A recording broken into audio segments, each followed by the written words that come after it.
معزز سامعین کرام، آپ سن رہے ہیں اسماء اعجاز کی شہرہ آفاق کتاب لگن۔ اگر آپ دیار اردو چینل پر نیو ہیں تو چینل کو سبسکرائب کرنا نہ بھولیں اور بیل آئیکن کو لازمی پریس کیجیے تاکہ آئندہ آنے والی تمام نئی اقساط آپ کو بروقت موصول ہوتی رہیں۔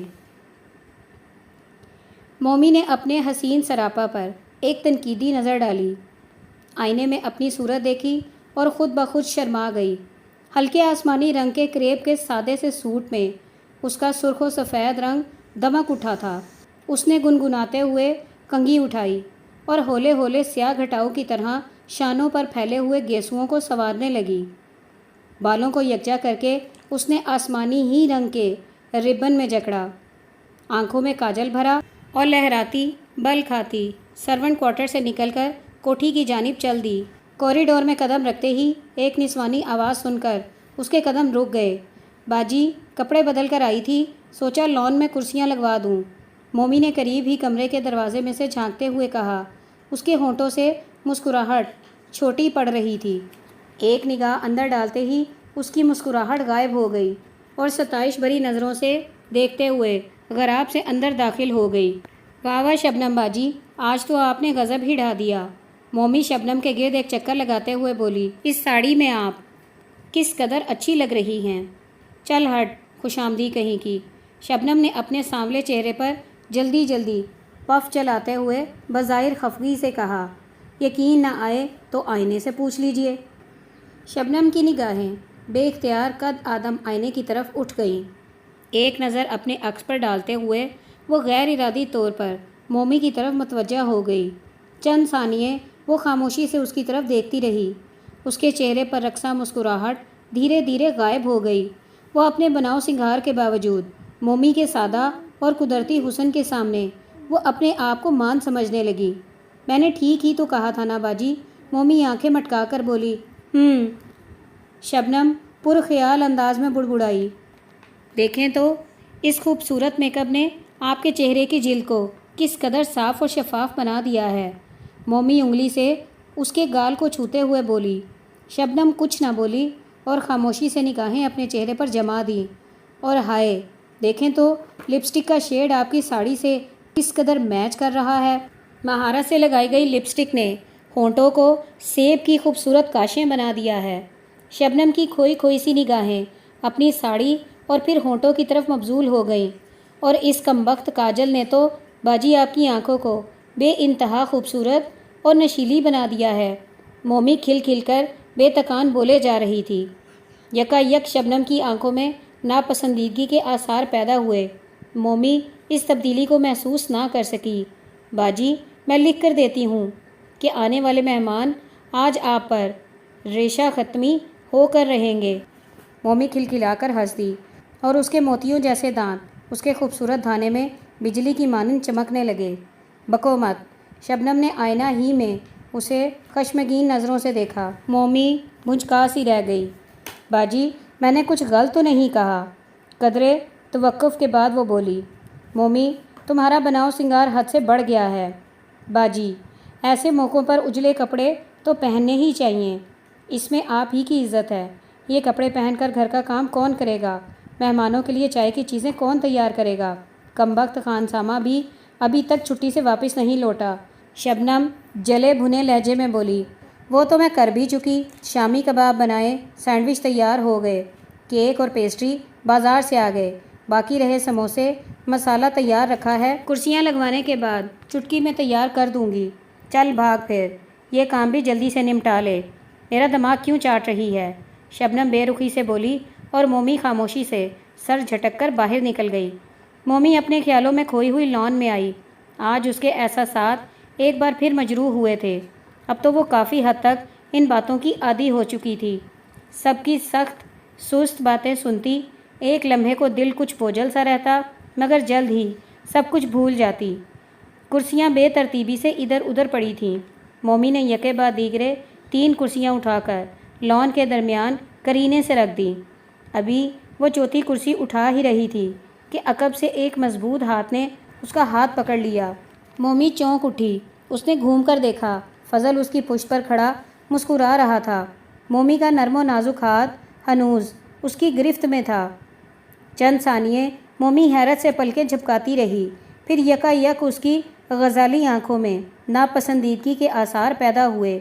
اس نے ایک جھٹکے سے اپنا ہاتھ چھڑا لیا۔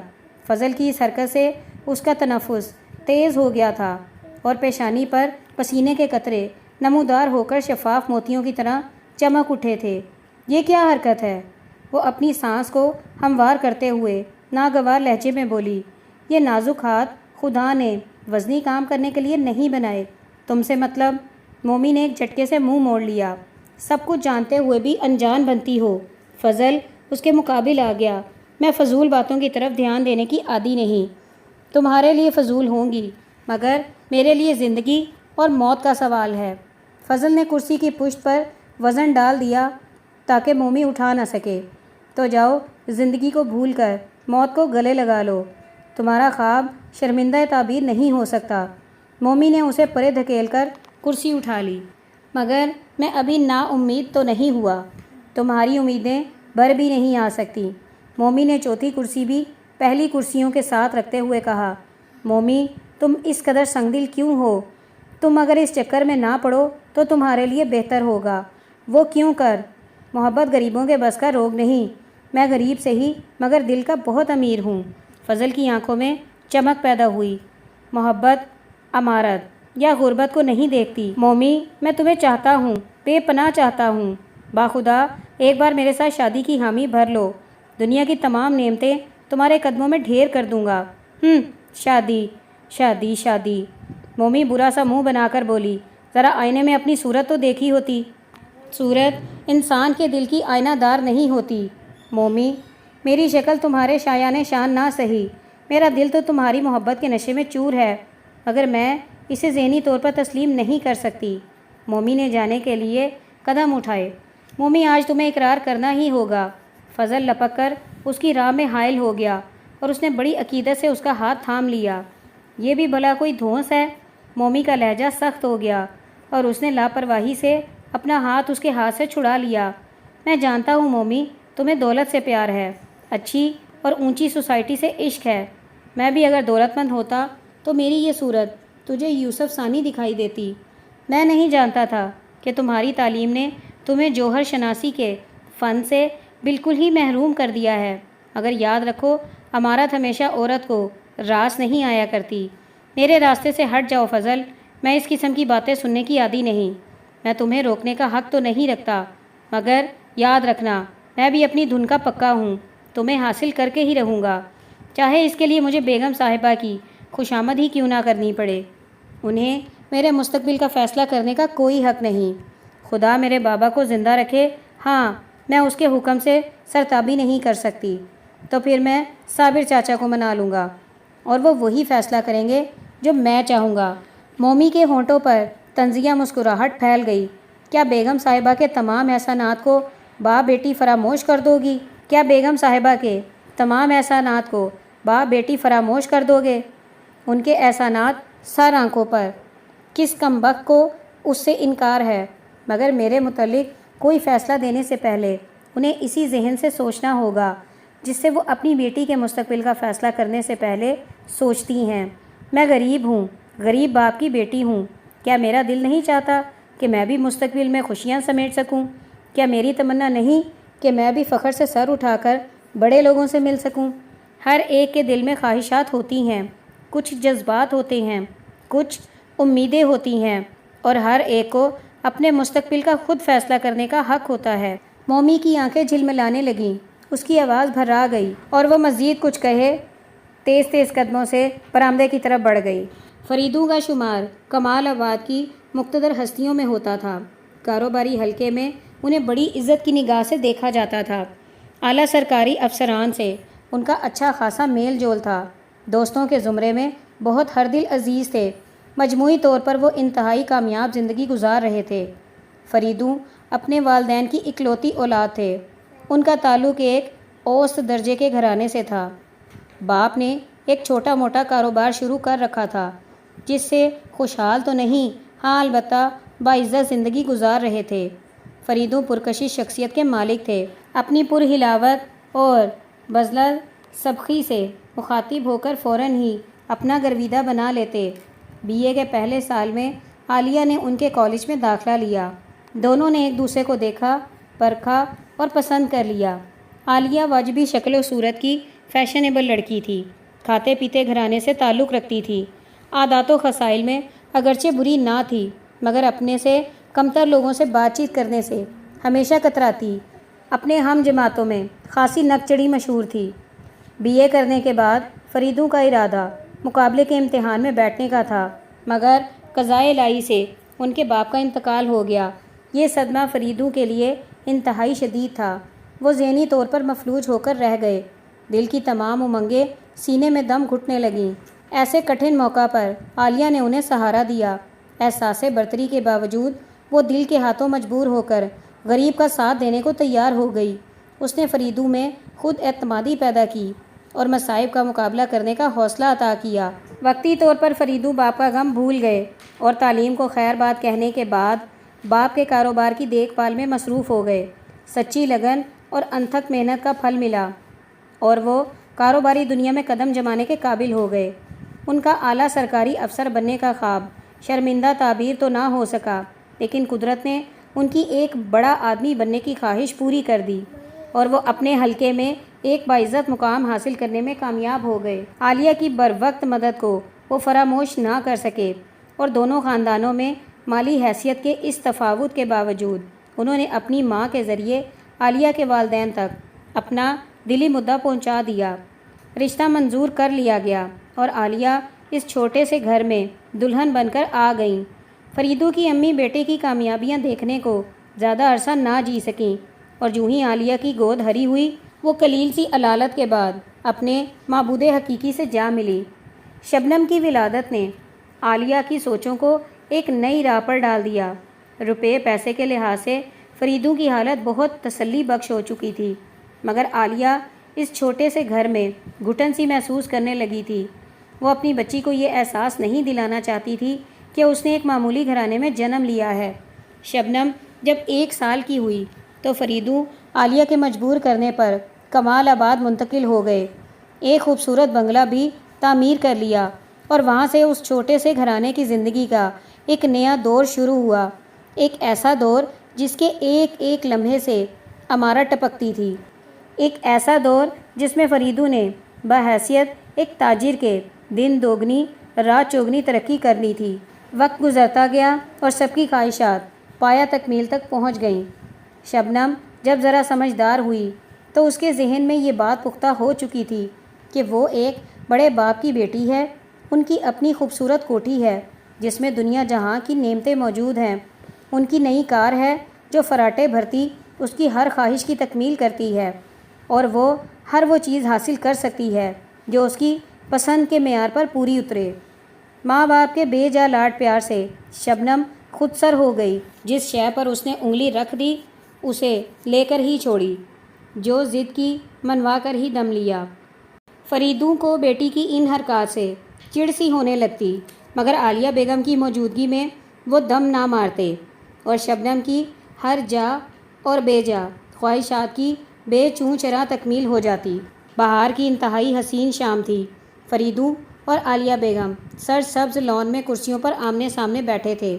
گرم گرم چائے کا دور چل رہا تھا۔ عالیہ بیگم کی صحت ان دنوں کچھ ٹھیک نہ تھی۔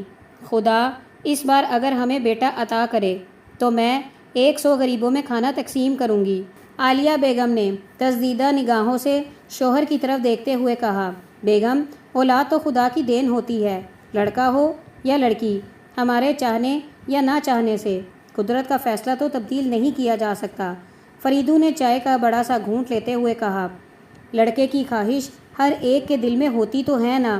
میں نہیں سمجھ سکتا کہ لوگ لڑکے کو لڑکی پر ترجیح کیوں دیتے ہیں، کیونکہ لڑکے والدین کے بڑھاپے کا سہارا ہوتے ہیں، باپ کا بازو بنتے ہیں، لیکن اس بات کی ضمانت تو نہیں دی جا سکتی کہ بیٹے جوان ہو کر ضرور ہی والدین کا سہارا بنیں گے۔ فریدوں نے خالی پیالی میز پر رکھتے ہوئے سگریٹ سلگا کر کہا، اور نہیں تو کیا لڑکیاں بنتی ہیں؟ عالیہ بیگم نے تیکھی نظروں سے پوچھا۔ بن بھی سکتی ہیں۔ ارے واہ، بھلا میں کیوں کر مان سکتی ہوں؟ تمہارے ماننے یا نہ ماننے سے حقیقت تو نہیں بدل سکتی۔ عالیہ بیگم نے کچھ کہنے کو منہ کھولا ہی تھا کہ ان کی نگاہیں کوٹھی کے پھاٹک پر مرکوز ہو گئیں۔ فریدو بھی ادھر ہی دیکھنے لگے۔ 30 سال کے لگ بھگ ایک مفلوق الحال شخص پھاٹک کے قریب کھڑا انہی کی طرف دیکھ رہا تھا۔ ایک چھوٹی سی بچی اس کی انگلی پکڑے کھڑی تھی۔ دونوں کا لباس میلا اور بوسیدہ تھا۔ کون ہے یہ؟ فریدو ہنوز اسی کی طرف دیکھ رہے تھے۔ ہوگا کوئی بھیک منگا، عالیہ بیگم بیزاری سے بولی۔ ان منگتوں نے تو ناک میں دم کر رکھا ہے۔ بازار جاؤ تو جب یہ چین نہیں لینے دیتے، گھر میں ہوں تو تب یہ جان کو آ جاتے ہیں۔ حکومت بھی تو ان کا کوئی سد باب نہیں کرتی۔ بیگم، طالب علمی کے زمانے میں تم ایک شعلہ بیان مقرر ہوگی۔ فریدو شوخی سے مسکرا دیے۔ ارے ہٹیے بھی، عالیہ بیگم جھمک گئی۔ کوئی بھلا سچی بات بھی نہ کرے؟ تم چاہے کچھ بھی سوچو بیگم، مگر میرا دل کہتا ہے کہ یہ شخص بھیک منگا نہیں۔ تو گویا آپ کو غیب کا علم بھی ہونے لگا۔ عالیہ بیگم کھنکتی آواز میں ہنسی۔ یقین نہ آئے تو اسے بلا کر پوچھ لو۔ عالیہ بیگم نے کچھ کہنا چاہا مگر آیا کو اپنی طرف بڑھتے دیکھ کر خاموش ہو گئیں۔ صاحب جی، وہ آدمی آپ سے ملنا چاہتا ہے۔ کچھ دے دلا کر وہیں سے رخصت کر دیا ہوتا۔ عالیہ بیگم ناک منہ چڑھا کر بولی۔ مل لینے میں بھلا حرج ہی کیا ہے؟ فریدو نے تجویز پیش کی۔ آج کل کا زمانہ اچھا نہیں، ایسے لوگوں کو منہ لگانے سے کترانا ہی بہتر ہے۔ تم بے فکر رہو، جاؤ آیا اسے بلا لاؤ۔ آپ اگر اس سے ضرور ہی ملنا چاہتے ہیں تو خود ہی ادھر چلے جائیے نا۔ بیگم، تم تو خام خواہ ہی گھبرا رہی ہو۔ فریدو ہنس دیے۔ وہ بھی تو ہماری ہی طرح گوشت پوشت کا انسان ہے، کوئی منہ میں تھوڑا ہی ڈال لے گا۔ آیا کا اشارہ پاتے ہی وہ شخص سہما سہما سا اندر چلا آیا اور دھیرے دھیرے بچی کو ساتھ لیے ان کی طرف بڑھنے لگا۔ قریب پہنچ کر اس نے نہایت ادب سے سلام کیا۔ میاں بیوی نے بیک وقت اس پر نگاہ ڈالی۔ وہ گرد میں اٹا ہوا تھا، بھوک کی شدت سے چہرے پر ہوائیاں اڑ رہی تھیں اور آنکھوں کے گرد سیاہ حلقے پڑ چکے تھے۔ فریدو کی جھپتی نگاہیں اس شخص کا جائزہ لینے کے بعد بچی پر مرکوز ہو گئیں۔ پہلے کچیلے لباس میں بھی وہ ایک گڑیا لگ رہی تھی۔ دلکش صورت، موٹی موٹی سیاہ آنکھیں، وہ متحیر سی ادھر ادھر دیکھ رہی تھی۔